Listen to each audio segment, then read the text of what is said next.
Hello people, কেমন আছেন সবাই? Welcome to my literature vlog. আজকে পড়ছি যে গল্পের শেষ নেই, the story that has no ending. Debiprasad Chattopadhyay লেখা আমার অসম্ভব প্রিয় একটা বই। আমি যখন ভাবছিলাম যে আমার ইউটিউব চ্যানেলের জন্য আমি কোনো একটা গল্পের বই পড়বো, কোন বইটা পড়া যায়, ওইটা নিয়ে ভাবতে ভাবতে আমি চিন্তাই করছিলাম। সবার প্রথমেই যে বইটা আমার মাথায় এসেছে সেটা হচ্ছে এই বইটা। কারণ এই পৃথিবীতে সবচেয়ে ইন্টারেস্টিং গল্প হচ্ছে মানুষেরই গল্প, এবং এই পৃথিবীতে যত গল্প প্রচলিত আছে, এই গল্পগুলো লিখেছেনও মানুষ, এই গল্পগুলো শুনেও মানুষ, এই গল্পগুলো বানিয়েছেও মানুষ, এবং এই গল্পগুলো দিয়ে যে এই গল্পগুলো আসলে বলা হচ্ছে, সেই গল্পগুলো আসলে মানুষেরই গল্প। সো যে গল্পের শেষ নেই, এটা মানুষকে জানার জন্য, এই পৃথিবীকে জানার জন্য এবং এই মহাবিশ্বকে জানার জন্য খুব যদি বেসিক লেভেলে আপনি জানতে চান, এবং মানে যে পর্যায়ে জানলে পরে আপনার ইন্টারেস্ট ইনট্রিগ করবে এই বিষয়গুলো সম্পর্কে, এই পৃথিবীর মানুষ, মহাবিশ্ব সম্পর্কে আর একটু ফার্দার ডিটেলস জানতে, তখন জানতে আপনি ইচ্ছা করবে আর কি, যদি আপনি এই বইটা পড়েন। মানে বেসিক ধারণাটা হয়ে গেলে আমাদের কি হয়, আমরা কোনো কিছু যখন বেসিকটা শিখি, তাহলে তারপর ওইটার অ্যাডভান্সটা শেখার আমাদের ইচ্ছা লাগে। সো গত পর্ব, আজকে হচ্ছে এপিসোড 27। গত পর্বটা ছিল হচ্ছে আমাদের মিশরের মামি এবং নীল নদ সম্পর্কে। আজকে যে অধ্যায়টি পড়ব সেটা হচ্ছে গঙ্গার কিনারায় আর সিন্ধু নদীর পাড়ে। সো শুরু করি। আজকে যেই অধ্যায়টি পড়ব তার নাম হচ্ছে সিন্ধু আর গঙ্গার কিনারায়। শুরু করি। যারা মাটি খুঁড়ে পুরনো কালের রকমারি নজির বের করতে পারেন, তাদের বলে প্রত্নতাত্ত্বিক। আমাদেরই এক প্রখ্যাত প্রত্নতাত্ত্বিকের নাম হলো রাখাল দাস বন্দ্যোপাধ্যায়। জন্ম 1885, মৃত্যু 1930। 1921 সালে তিনি এক কাণ্ড করে বসলেন।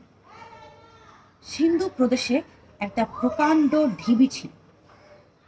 আজকাল লোকে তাকে বলে মহেঞ্জোদারো, মানে মৃতের স্তূপ ধরনের একটা কিছু। 1921 সালে বাড়ুজ্যে মশাই করলেন কি, দলবল লাগিয়ে কোদাল গাইতি দিয়ে ওই ঢিবিটা খুঁড়তে শুরু করলেন। ঢিবি থেকে বেরোতে শুরু করলো নানান আশ্চর্যের জিনিস। আর সেগুলো থেকেই প্রমাণ হলো আমাদের দেশের মানুষের গল্পটা একেবারে নতুন করে বুঝতে হবে। এ বিষয়ে সাবেক ধারণা যেন মিশমার হয়ে গেল। ব্যাপারটা একটু খতিয়ে বুঝতে হবে। আমাদের সবচেয়ে পুরনো সাহিত্যের নাম বেদ, বিশাল সাহিত্য। তার মধ্যে যেটা প্রধান আর সবচেয়ে পুরনো, তার নাম ঋগ্বেদ। ঋগ্বেদ ঋগ্বেদ ঋগ্বেদ ঋগ্বেদ। যারা বেদ রচনা করেছিলেন তারা কিন্তু তখনও লিখতে শেখেননি, অর্থাৎ তারা তখনও লেখার হরফ আবিষ্কার করেননি। মুখে মুখে গান আর স্তব রচনা করতেন। আজও আমাদের দেশে নানা আদিবাসীরা যেমন মুখে মুখে ছড়া বাঁধেন, নাচ গান করেন, কিন্তু লিখতে না শিখলেও যুদ্ধ করতে দারুণ ওস্তাদ।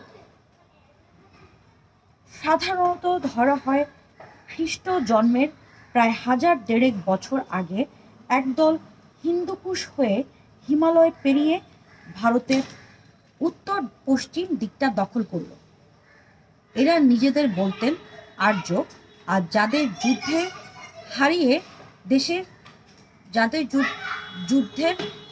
হারিয়ে দেশের এই অংশটা দখল করলেন তাদের সাধারণত বলতেন দাস।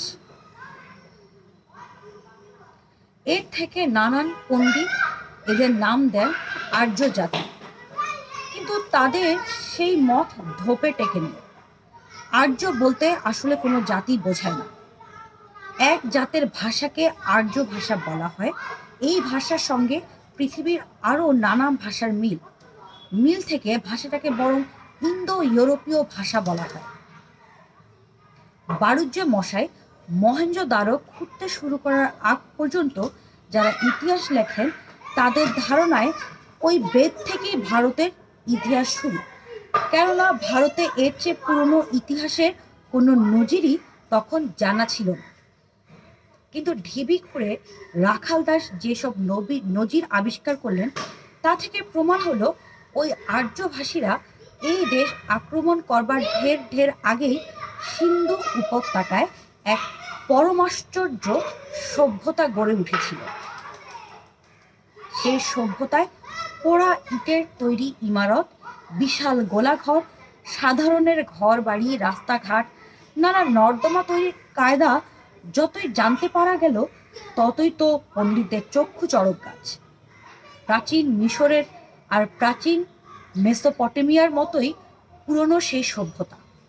কারিগরির দিক থেকেও আরো চোখ ঝলসানো তার রূপ। প্রাচীনকালে এহেন আশ্চর্য সভ্যতা গড়ে উঠল কেমন করে? কারা গড়ল? এসব প্রশ্ন নিয়ে মহাপণ্ডিতদের মধ্যে তর্কাতর্কির অবধি নেই। মোটা মোটা ঢের ঢের বই লেখা হয়েছে। সেসব তর্কের অলিগলিতে ঢুকতে গেলে আমাদের গল্পের খেই হারিয়ে যাবার ভয়। কিন্তু একটা কথা বুঝতে হবে, প্রায় 5 লক্ষ বর্গ মাইল ধরে এই সভ্যতার নানা স্মৃতি চিহ্ন খুঁজে পাওয়া গেছে ছোট বড় নানা নগর, এমনকি একটা আশ্চর্য বন্দর, তার নাম লোথাল। এই তো সেদিন কাগজে পড়লাম রফিক মুঘল বলে পাকিস্তানের একজন খুব নামকরা প্রত্নতত্ত্ববিদ আরো 2টো নতুন নগরের চিহ্ন মাটি খুঁড়ে বের করেছেন। তার মধ্যে একটা তো রীতিমতো লম্বাই চড়াই।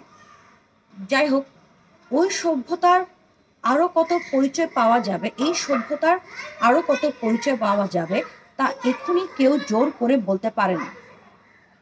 তবে একটা কথা বলতে বাধা নেই, অমন জমকালো একটা সভ্যতা গড়ে তোলবার জন্য কত কারিগর লাগবার কথা তার হিসাব করা দায়।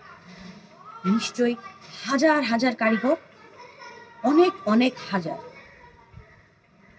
তাদের তো খেয়ে পরে বাঁচতে হবে, কিন্তু তারা নিজেরা যদি চাষাবাস করে নিজেদের পেট চালাবার মতো খাবার তৈরি করতে বাধ্য হয়, তাহলে আর কারিগরির জন্য পুরো সময় দিতে পারবে না।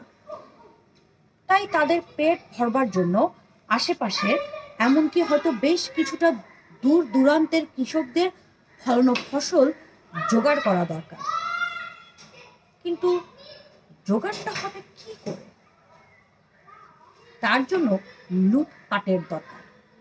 কিন্তু এর চেয়ে ঢের সহজ একটা উপায়ও বের করা গেল।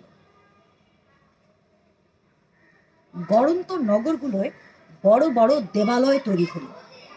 তারাই নাকি নগরগুলোর আসল অধিপতি বা মালিক।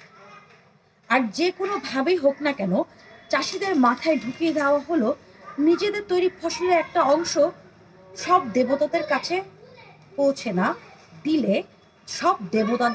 পৌঁছে না দিলে দারুণ সর্বনাশের ভয়। হয়তো ওই দেবদেবীর রাগে মহামারীতে গ্রামকে গ্রাম উজাড় হয়ে যাবে।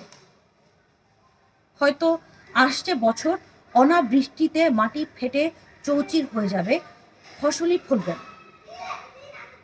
কথাটা চাষিদের মাথায় ঢোকাতে পারার ফলে তারাই ঘাড়ে করে নিজেদের তৈরি ফসলের একটা অংশ গড়ন্ত নগরগুলোর দেবালয়ে পৌঁছে দিতে শুরু করলো। ভরে উঠতে লাগলো নগরের বড় বড় খামারগুলো। কারিগরদের নিছক পেট চালাবার জন্য যতটুকু দরকার তার চেয়ে ঢের বেশি। ওই বেশি অংশটার গতি কি হলো? ওই বেশি অংশটার গতি কি হলো এটা আমরা জানবো নেক্সট এপিসোডে। আর খবরটা কেমন লাগলো আমাকে জানাতে ভুলবেন না কমেন্ট সেকশনে। সবাই ভালো থাকেন, টাটা।